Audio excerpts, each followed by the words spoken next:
Hi everyone, welcome back to my channel. Good morning, good afternoon, good evening, depending on your time zone. How are we all doing today? I hope all is well with you. I just want to share a few things with us, very, very important. I saw in the news that South African president have decided to do autoplay Afonja game. What do I mean by that?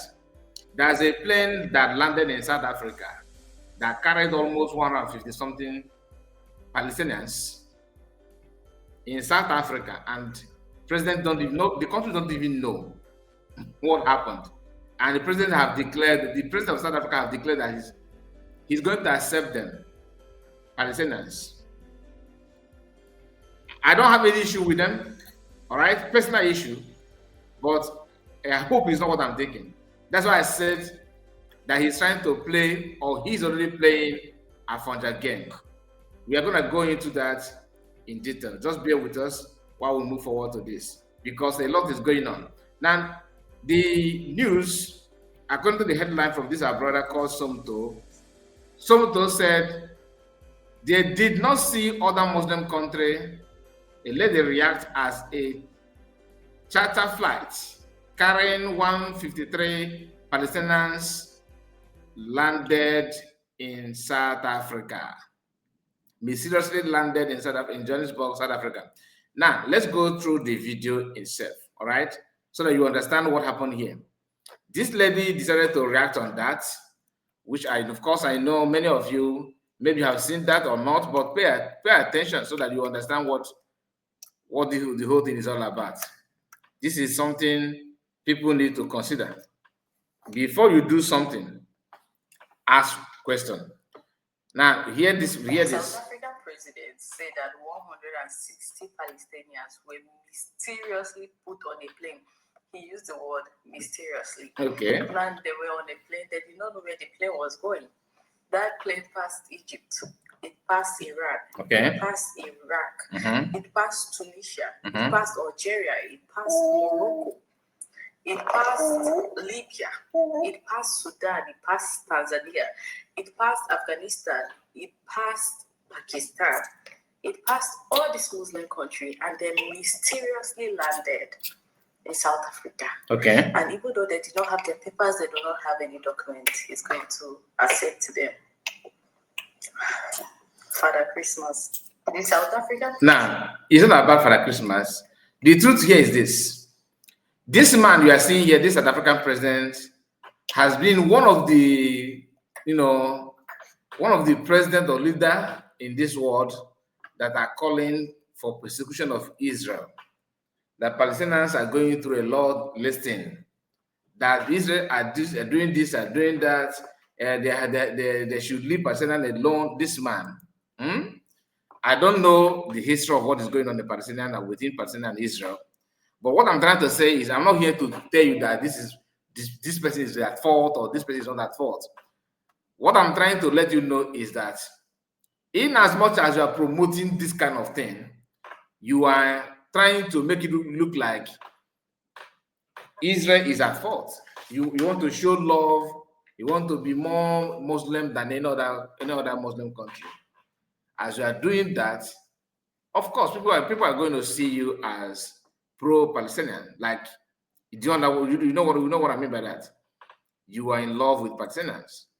There's nothing wrong with that, but they are not seeing you, of course, that you can welcome them at any moment, at any time, that you have shown love to them. And now they have, they don't even obey your constitution, because if they obey your constitution, they would have at least sought for your opinion. They should have seek for your opinion if you are going to accept them as refugee and all that. But I don't think it's about refugee, it's about conquest. And I will tell you why, because a lot is going on as we speak. So many things is going on. There's another person that landed in Nigeria. Somebody have landed in Nigeria as we speak, and we're going to go through that person. All right? This man you are seeing here, okay, was spotted in Nigeria. We are coming back to this video.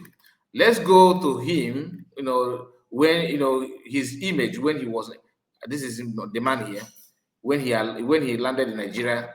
The question is, landed to do what? Do you know who this man is? This man happened to be one of those that believe that, in Sharia law, many countries of the world have banned him from entering their country. This man you are seeing here. And Yoruba Muslim decided to bring him in. And of course, with touch of Northerners, of course. And this reaction is wide. Vivian here said, this man is in Nigeria right now, holding a conference. Many countries have banned him from his dangerous rhetoric, but Nigerian Muslim invited him for a talk show. They kept inviting extremists like this, but want to gaslight us that there is no genocide, there's no Christian genocide happening. You know, what you don't know is bigger than you. This person is probably a cafe or whatever. When Muslims become the majority in the next 40 years, no Muslim will have to convert, non-Muslim will have to convert to Islam or pay tax or be paid because the Sharia will rule. Now, time to go to what the man is all about. All right, let's start with this one. Okay, let me start with this one. Now, pay close attention to what the man said here. That may help you to understand. Watch. Muslims go and conquer the adjacent country. What do? We kill them all? No. The Prophet says, the first thing you do is call them to Islam. If they accept it, leave them. They're Muslims. We go. If they refuse, then tell them to pay taxation. If they refuse, then we have to fight. Okay. And if we fight you, then we capture you, you become what? Our slaves, and we take your land, and you take because you refuse, I give you two good options. Two good options. You give me two good options. Either convert to Islam, pay ridiculous amounts of money, or we kill you. Yeah, two good options, perfectly fine, perfectly acceptable. Hear it again. Muslims go and conquer the adjacent country. What do? We kill them all. When Muslims go out to conquer an adjacent country, what do we do when you get there? Kill them all? No, because we have a good heart. Tell them, become a Muslim. If they said no, tell them to pay taxation. If they fail, we go to war. And we're going to fight. If we eventually conquer you, we will take your land. We will also make sure that everything about you belongs to us. We grab your land as well. And everything, you become a slave. Because we give you two options. We give you two good options. To become Islam and pay us taxation, and you refuse. You get the point? That is his mentality. And this is people that Nigerian Muslims are eager, sourcing for his knowledge. A man that other even Muslim countries have banned. Just like Saudi Arabia have banned Sheikh Gumi of Nigeria. Let's continue. Here, look at the man here in Nigeria, okay? This is him. Someone say, God have mercy, I believe. This same man preaching the buying of non-Muslim and say other religion to pay tax, jizya for their faith. What is good about that? Now let's continue. Down here, hear what he said. This same man. Hear him again. Conquer the same message. The same message. When Muslims go and conquer the adjacent country, what do? We kill them all? No. The Prophet says, the first thing you do is call them to Islam. If they refuse, then tell them Allah obliged upon you to pay taxation. In return, when enemy comes and attack your country, you don't fight. We Muslims protect you. Subhanallah, for this little money? Yes. And you enjoy sitting in your homes and in your country and live your life normally. But the ruling is for Sharia. So you do not open nightclubs, you do not fornicate. If they refuse, then we have to fight. So even when you are paying the tax, you have to live under Sharia law. If you refuse, you know what I mean? These people. Now, that is the man that is giving public speech now in Nigeria. Hear what he said here. This is for you to know his level. Hear this. Who in his right mind would find someone as trustworthy, as great as the Prophet and would reject him? Wallahi, if I had a 6-month-old daughter, I would give it to him. And by the way, I have 13 daughters with the grace of Allah, no boys. So I know what a father feels about his daughters. Not only that, it was a divine order. The Prophet said, I was given a revelation from Jibreel. This is your wife. Twice. What do you want him to do? Oh, what do people would say? This is crazy.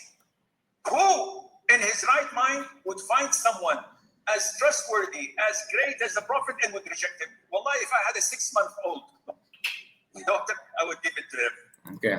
A man that can do this is what is, they are celebrating it today in Nigeria. Look at what this one said.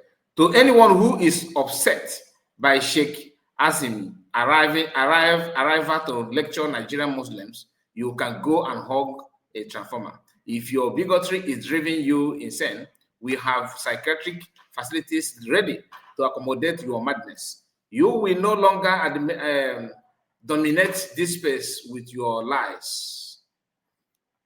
Our next event, inshallah, will be in the North Central region, where our brothers and sisters are happy to host us. Look at him here. Nobody is against you hosting and traveling anybody anywhere, but these things should be done in a country that is not with Christian, like a country that is meant for this. Do you understand what I'm saying? I'm not against your faith. Your faith is your faith, but practice it in your own domain. Like, do it within your circle. Not somebody that you already know his mentality, what he stands for, and somebody is somewhere planning and plotting how to conquer you, and you are waiting and watching. This person said, Terr0ri, I don't know if Congo or somebody said, this person said, this demon is currently in Nigeria. Malam Abdul Salam Muhammad said, reply to him, and you cannot do anything about it.